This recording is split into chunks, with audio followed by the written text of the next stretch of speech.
Hello everyone, welcome back to my channel. I'm Bill. Today's video is going to be a continuation of the Prestige class videos. We're in the Tome and Blood from 3rd edition. These classes would also be in whatever the combined spellcasting Prestige class book was for 3.5. The class we will be looking into today is the Arcane Trickster. So I'll go over what the requirements are. I'll go over any changes I'd make for a Pathfinder game. We'll look at the table for the Arcane Trickster, and then we will, if there's any changes to that table I'd make, I'd let you know. And then we'll go into the actual chunked detailed descriptions of the specials that you get. And if there's any changes to that I'd make, I'd let you know. So let's start with the requirements of the Arcane Trickster. To be qualified to become an Arcane Trickster, the character must fulfill all the following criteria. Your alignment must be any non-lawful. You need Decipher Script 7 ranks, Disable Device 7 ranks, Escape Artist 7 ranks, Knowledge Arcana 4 ranks. Spells: ability to cast Mage Hand and at least one arcane spell of 3rd level or higher. Special: sneak attack of 2d6. So, if you were in Pathfinder, sneak attack 2d6, you need to be a 3rd level rogue. And then to be able to cast 3rd level or higher spells, you need to be a 5th level wizard or a 6th level sorcerer. So you're looking at 8th to 9th level before you can enter the Prestige class. And if you were all, say, wizard before the sneak attack needed, so I was saying, what was that? 5th level. So I would lower the ranks for all the skills to 4, because in 3rd edition D&D you gained 3 plus your level as the maximum ranks you could have in a skill at 1st level, and you gain those ranks at 1st level. So you'd get your intelligence modifier times your skill points for your 1st level skill times 3. So if you had a +2 and your intelligence was 2, you had 4, then you'd got 3 times that in skill points at 1st level to place, and the cap was high, so that's how that was done. Now in Pathfinder, the skills work as you go put 1 rank in them at 1st level, and if they were your 1st level skills, part of your class skills, they get a +3 miscellaneous modifier. So those are the qualifications. The hit dice when you level into this Prestige class is a D4. Your skill points are 4 plus intelligence modifier in this class. You gain no new weapon and armor proficiencies once you take a level in this class. Now let's look at the table. This is a 10 level Prestige class. Your base attack bonus starts at 0. It'll end at 10th level at a +5. And that stacks with your other classes' base attack bonus. Your Fortitude save starts at a +0 and ends at a +3. It is your worst save in this class. Your Reflex and your Will save are your best save. They'll start at a +2 and they'll go to a +7 at 10th level. Now, one cool advantage of this Prestige class is you get spells of your existing class every level. So you're a 5th level wizard, 6th level sorcerer, whatever.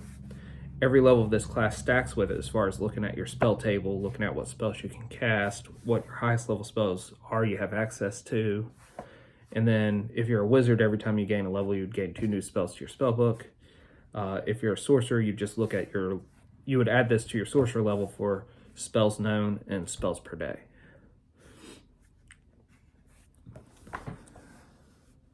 So at level 1, you gain ranged legerdemain once per day. At 2nd level, you get sneak attack plus 3d6. At 3rd level, you'll get impromptu sneak attack once per day. At 4th level, you'll get sneak attack 4d6. At 5th level, you'll get ranged legerdemain 2 per day. At 6th level, you'll get sneak attack plus 5d6. At 7th level, you'll get impromptu sneak attack 2 per day. At 8th level, you'll get sneak attack plus 66. At 9th level, you'll get range ledger mini 3 per day. At 10th level, you'll get sneak attack plus 76. The sneak attack on this table is already taken into account the 2d6 that you need to qualify for the prestige class. Other than that, it stacks with any class that gives you sneak attack.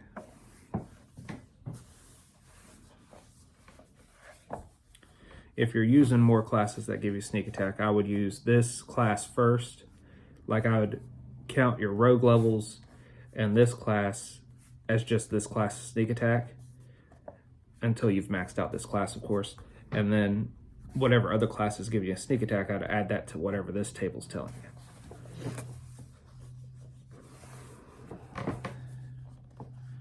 Ranged ledger mini. Using his unique talents, an arcane trickster can perform one of the following class skills at range of 30 feet. Disable device, open locks, or pickpocket. In Pathfinder, disable device and open locks is one skill. So, working at a distance increases the normal skill check DC by 5. And the arcane trickster cannot take 10 on the check. Any object so manipulated must weigh 5 pounds or less. The arcane trickster can use ranged ledger mini only a certain number of times per day as determined by his level. He can make only one ranged skill check each day and only if he has at least one rank in the skill being used.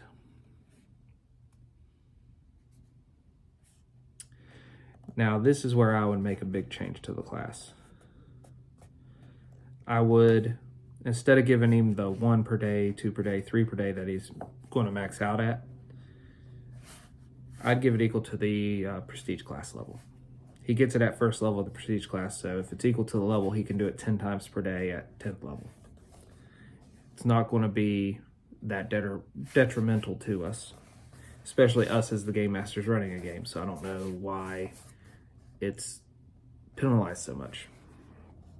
Sneak attack, okay. It just goes over what I just went over on sneak attack. Impromptu sneak attack. Once per day, the arcane trickster's unique combination of magical and rogue skills allows the arcane trickster to declare one melee or ranged attack the character makes to be a sneak attack.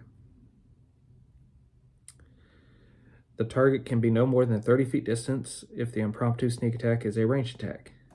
The target of the impromptu sneak attack loses any dex bonus to armor class, but only against that attack. The power can only be used against any target. The power can be used against any target, but creatures that are not subject to critical hits suffer no extra damage. Your constructs, your undead, your plant creatures, your elementals. At 7th level, the arcane trickster can use this ability twice per day.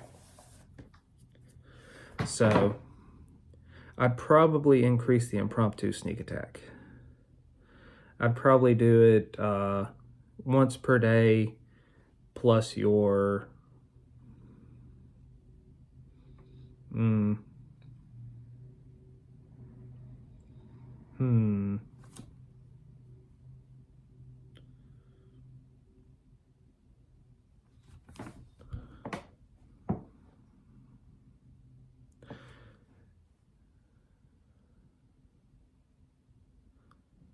It's only a single attack, assuming you have an average of 5 combats before the characters rest normally.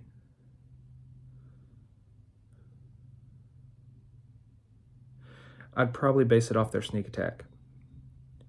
However many dice they get in sneak attack total for their total combined character level will be how many times they could do it. So if they got 7 dice, they can do it 7 times. They got 10 dice, they can do it 10 times.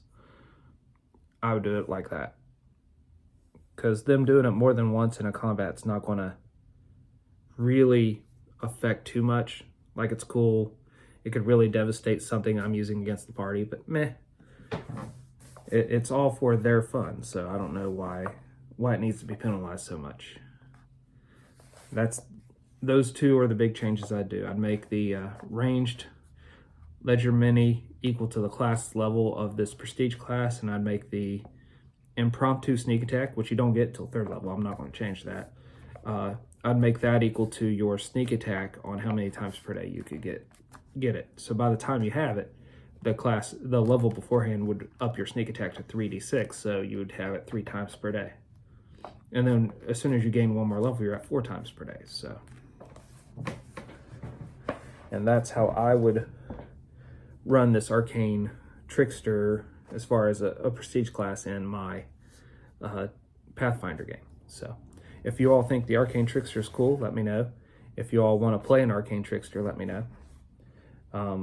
There's just a lot of fun you can have when you're able to pick locks or disable traps at a distance with magic, as well as a few of these impromptu sneak attack ideas and the fact that your spells don't lessen.